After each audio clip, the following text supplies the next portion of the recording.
বাংলাদেশ কিন্তু এক সময় কয়েকদিন পরে তোমরা যখন বড় হবে, আমরা তো বুড়া হয়ে যাচ্ছি, তোমরা যখন বড় হবে বাংলাদেশ কিন্তু তোমাদেরকে চালাতে হবে এবং আমাদের থেকে ভালোভাবে চালাতে হবে। পারবে? কে কে পারবে বলো তো, হাত তুলো। বাংলাদেশকে ভালোভাবে, আমাদের থেকে ভালোভাবে কে কে চালাতে পারবে? Very good. গ্যালারিতে তোমরা যারা আছো, পারবে আমাদের থেকে ভালো করে চালাতে বাংলাদেশকে? কে কে পারবে? আত্মবিশ্বাস কার আছে? কার কার আত্মবিশ্বাস আছে হাত তুলো তো। এরা শুধু হাও হাও করছে, কথা শুনছে না। হ্যাঁ ওই যে হাত তুলেছে, ভেরি গুড। এই যে ওই যে কালো প্ল্যাটফর্মটা নিচে ওরাও হাত তুলেছে, ভেরি গুড। এই আত্মবিশ্বাস তোমাদেরকে থাকতে হবে। আজকে ওয়ার্ল্ড কাপ হচ্ছে, যে ফুটবল ওয়ার্ল্ড কাপ হচ্ছে, এখানে রোনালদো খেলছে, এখানে মেসি খেলছে, এমবাপ্পে খেলছে, কিন্তু তোমাদের মধ্যে থেকে এরকম খেলোয়াড় তৈরি হতে হবে। আমরা এইম করছি যে অলিম্পিকে আমরা যাই ঠিকই, কিন্তু অলিম্পিকে যাতে আমাদের রেজাল্ট আরো ভালো হয় সেই জন্য এর মধ্যে আমরা প্ল্যান প্রোগ্রাম অলরেডি নিয়ে নিয়েছি।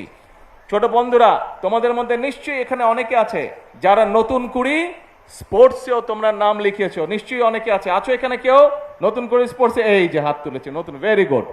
কাজেই আজকে তোমরা খেলাধুলা করেছো। আজকে আমরা যেটা বলেছিলাম, আমরা যেটা প্ল্যান করেছিলাম, যে আমরা যদি দেশ পরিচালনা করার সুযোগ পাই তাহলে আমরা আমাদের ছোট বন্ধুদের জন্য যেমন খেলাধুলার আয়োজন করব, যেমন ছোট বন্ধুরা যাতে সবুজ মাঠে খেলতে পারে তার জন্য নতুন নতুন মাঠ বের করব। আমরা ইনশাল্লাহ সেই কাজগুলো শুরু করেছি। আমাদেরকে অনেক দূর যেতে হবে। আমাদেরকে খেলাধুলার মাধ্যমে, যেমন দেখো ক্রিকেট দিয়ে এখন সারা বিশ্বে বাংলাদেশকে চেনে। ক্রিকেট আমাদের ক্রিকেট টিমকে চেনে এবং বাংলাদেশের ক্রিকেট টিমকে চিনে বলে সারা বিশ্বের মানুষ বাংলাদেশকেও চিনে। কাজেই শুধু ক্রিকেট দিয়ে নয়, ফুটবল দিয়ে আমাদেরকে চিনবে ইনশাল্লাহ, সুইমিং দিয়ে আমাদেরকে চিনবে ইনশাল্লাহ, হকি দিয়ে আমাদেরকে চিনবে ইনশাল্লাহ, টেনিস দিয়ে আমাদেরকে চিনবে ইনশাল্লাহ, সব রকম অন্য খেলা দিয়েও বাংলাদেশকে তোমরা সারা বিশ্বে হচ্ছে বাংলাদেশের অ্যাম্বাসেডর হবে। তোমরা সারা বিশ্বে, এখানে যত ছোট বন্ধু তোমরা আছো, তোমাদের সারা দেশে যত বন্ধুরা আছে, তোমরা স্পোর্টস বলো, কালচার বলো, সব কিছুর ভিতর দিয়ে তোমাদেরকে বাংলাদেশকে এগিয়ে নিতে হবে, তোমাদেরকে বাংলাদেশকে গড়ে তুলতে হবে বাংলাদেশকে। এবং একটাই প্রতিজ্ঞা করতে হবে, আমরা যারা আছি তোমাদের বড়, আমরা বাংলাদেশকে যতটুকু এগিয়ে নিয়ে গেছি, আমাদের থেকে ডাবল ট্রিপল কোয়াড্রাপল তোমাদেরকে এগিয়ে নিয়ে যেতে বাংলাদেশকে। পারবে না? পারবে তোমরা। আমরা যখন ছোট ছিলাম তোমাদের মতো এত সুন্দর যে খেলা তোমরা খেললে, আমরা কিন্তু এত সুন্দর খেলতে পারতাম না। তোমরা আমাদের থেকে অনেক সুন্দর খেলেছো, সেই জন্য আমি ভেরি কনফিডেন্ট যে তোমরা আমাদের থেকে অনেক অনেক অনেক ভালো একটা বাংলাদেশ গড়ে তুলতে পারবে। তাহলে আজকে কোনো কথা না, এখন কাজ হচ্ছে লেখাপড়া। কিন্তু শুধু লেখাপড়া করলে হবে না, খেলতে হবে। শুধু খেললেও হবে না, একই সাথে কালচারাল অ্যাক্টিভিটিস, ইনোভেটিভ অ্যাক্টিভিটিস সব আমাদেরকে বজায় রাখতে হবে। ঠিক আছে? ঠিক আছে, কথা বোঝা গেছে? Very good. তাহলে এখন আসো, এই যে 1.5 মাস ধরে যে তোমরা খেললে, আজকে এখানে যারা জিতেছে, যারা রানার্স আপ হয়েছে, আমাদের তো তাদেরকে একটু কংগ্রেচুলেট করতে হবে।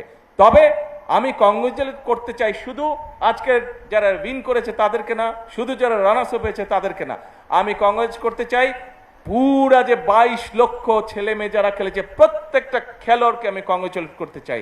এবং আমি একই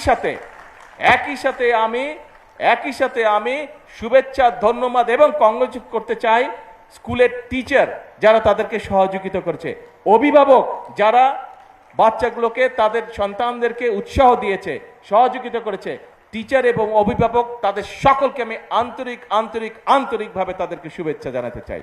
তাহলে আজকে এই পর্যন্ত বক্তব্য লম্বা হবে না, কিন্তু খেলা ছেড়ে দিলে হবে না। কালকে মাঠের থেকে আবার কালকে বিকালে কিন্তু মাঠে খেলতে হবে। ঠিক আছে তো? খেলা ছাড়লে কিন্তু চলবে না, খেলতে কিন্তু হবে।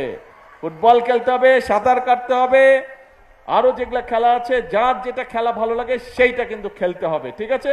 আর তোমাদের মধ্যে ওই যে একটু আগে বললাম, যে গান করতে চায়, যে মিউজিক ইনস্ট্রুমেন্ট বাজাতে চায়, যে রং করতে চায়, যে ছবি আঁকতে চায়, যে ক্রাফট প্রতিযোগিতা করতে চায়, সবগুলোর ব্যবস্থা ইনশাল্লাহ আমরা করব। কাজে তোমাদের কোনো ভয় নাই। তোমাদেরকে কনফিডেন্ট বাচ্চা হিসেবে, কনফিডেন্ট মানুষ হিসেবে তোমাদেরকে বেড়ে উঠতে হবে। আর একই সাথে তোমাদেরকে এক্সপার্ট হতে হবে। প্রত্যেকটা ছেলে, আমি যেরকম ছোট ছিলাম, আমি যখন মেকানো সেট নিয়ে খুব খেলতাম, এটা বানাতাম, ওটা বানাতাম, অনেক জিনিস বানাতাম। তোমাদেরকেও কিন্তু এরকম জিনিস বানাতে হবে। তোমাদের প্রত্যেকের মাথায় অনেক বুদ্ধি, কাজেই তোমাদের বিভিন্ন জনকে সেটারও আমরা ব্যবস্থা করব। এই যে কয়দিন পরে এই ঢাকা জেলার হয়ে গেল, সারা বাংলাদেশ হচ্ছে, কয়দিন পরে ঢাকায় চীন মৈত্রীতে একটা অনুষ্ঠান হবে, ইনোভেশন একটা প্রোগ্রাম হবে। তোমাদের মতনই সব ছোট ছোট বন্ধুরা ওখানে পার্টিসিপেট করবে। কাজেই তোমাদেরকে ইনোভেশনের মধ্যে আসতে হবে। সোজা হিসাব, বাংলাদেশকে একটা স্ট্রং বাংলাদেশ হিসেবে গড়ে তুলতে হবে, বাংলাদেশকে একটা ফেমাস কান্ট্রি হিসেবে গড়ে তুলতে হবে। এটা করতে হবে কাদেরকে? তোমাদেরকে করতে হবে। কেন? কারণ এটা তোমাদের ভবিষ্যৎ, কারণ এটা তোমাদের বাংলাদেশ। কি বলি আমরা? করব কাজ, গর্ব দেশ, সবার আগে, সবার আগে। শুনতে পাই না, সবার আগে, সবার আগে বাংলাদেশ। আল্লাহ হাফেজ।